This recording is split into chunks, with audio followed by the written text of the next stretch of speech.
Greetings, friends. It's me, William 29. Off for another walk. I must confess, I do this so I don't drive Mrs. William 29 crazy with all my discussions on religious topics. So, it's really dark. I'm taking a walk around the cemetery here because the people in here, at least, listen to me than half the dummies on YouTube. With all the hype of Easter coming up, which is the holy holidays for Christianity, I wanted to post a video or audio recording on Christ and prophecies of Christ, and the claim that a bazillion prophecies for both Old and New Testament prophesy Christ, and how to look at that. So what's interesting is I'm going to be posting a bunch of links over there in the details, so be sure to click on it, because there's going to be some terms on there I want people to check into, and we're going to be looking at this from an anthropological point of view, because half the people that make these claims have not read large amounts of Jewish literature in order for it to make sense of them. And the biggest problem is they already go into the text with large expectations on finding everything they read to be about Christ, and they heavily saturate the readings with Christology.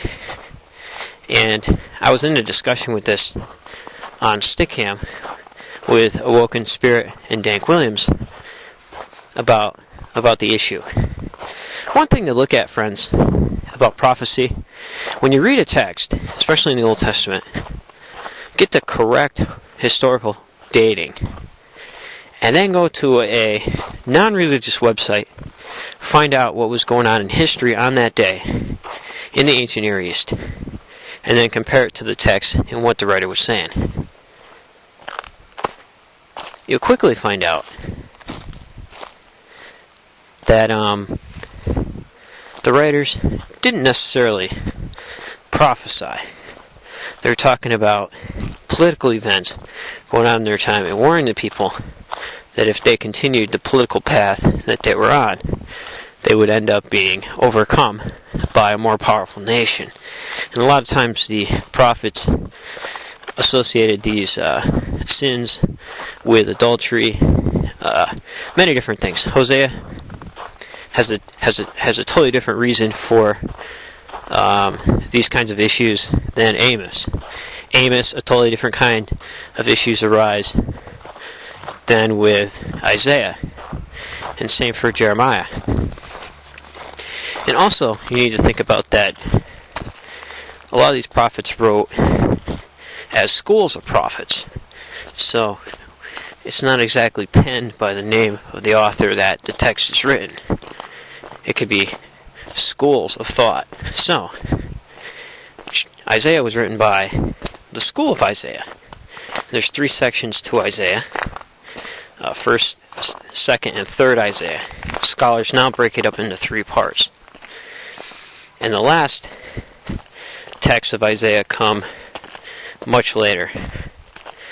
Some believe after the exile.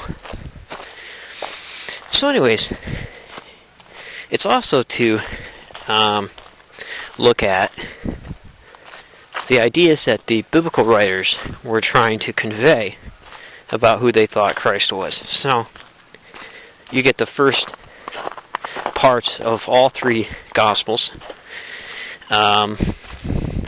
proving that Christ was a divine person, and associating him with Elijah, Moses, and Isaiah, and texts from the prophets.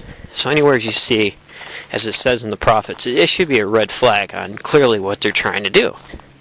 Not that there's some huge conspiracy, it's just that Jewish texts were written that way. If you wiki Messiah claimants on Wikipedia, there's probably a bazillion of them, and a lot of times people, because they don't read the literature, do not find where else this happened in history. This happened also with the leader of Qumran, or the leader of the Essene community, thought to be at Qumran. Some think that maybe now it was not, that Qumran was just a pottery factory. However, at any rate, it was leveled by the Romans because they went to Jerusalem to help with the siege. So what's interesting is that you take the text of that and look at what the War Scroll says about the teacher of righteousness. There are plenty of messianic apocalyptic texts in the Dead Sea Scrolls, as in the chapters of Isaiah. But you need to understand who they were talking about and who it symbolized, and look at Jewish sources. Many don't know. Yes, what's the Jewish viewpoint of this text? We don't know. And people ask the question, well, who else could it be besides Christ? They don't know because they don't know anything different. So, if you look at some of the earlier text in Isaiah, I believe it was Isaiah 43. I could be wrong, but I'll post a correct one in the details. You have there Israel being linked as figuratively to Jacob. Israel, the land of Israel, is the suffering servant because the people are moved and thrown into exile. So here it is, the idea, the metaphoric body of Jacob, of Israel, being the suffering servant. And Israel as a nation was punished for transgressions and wounded for iniquities, and judgment was put on them. So what happened was, in the Dead Sea Scrolls, especially in the War Scroll, if you take a look at it, there's plenty of examples on how they took his prophecy, supposedly, and applied it to themselves in their own modern day translations. We do that today. Just look at all the prophecies of Revelation, Daniel. We take it, we convert it into something we can use. It's meant to be used that way. This form of writing style, and I've said it before, is called pesher. You can look that up, and you can also see how it was used at Qumran with the ideas of the Habakkuk scroll and the pesher of Habakkuk. Check that out, and then think about how it was used in the New Testament and its references to Christ, and how the literary composition was used. That technique was used. Why was Jesus killed? In John 18:14, it tells why he was killed. Jesus was killed for the Jewish people, lest all Jerusalem would be destroyed because they were housing a zealot. Not that Jesus may have been identified with the zealot. I believe that the Sermon on the Mount, he was teaching people how to steer clear from trouble, from both the zealots and the Roman Empire, in his message, how to be low-key. However, after feeding the 5,000 on the mountain, things like that could be turned on a dime, and nobody could tolerate such things in their town unless everybody would be destroyed. So here you had the Jewish people whose lives were on the line, their children and their wives and everything they owned, which came to fruit when they tolerated the zealots to take over the temple area, or they did it by force, placing the whole nation as hostage and forcing them to fight against the Romans, and they were in fact flattened. Same thing for the message of the apostles. People say, oh, they died for a lie. They didn't die for a lie.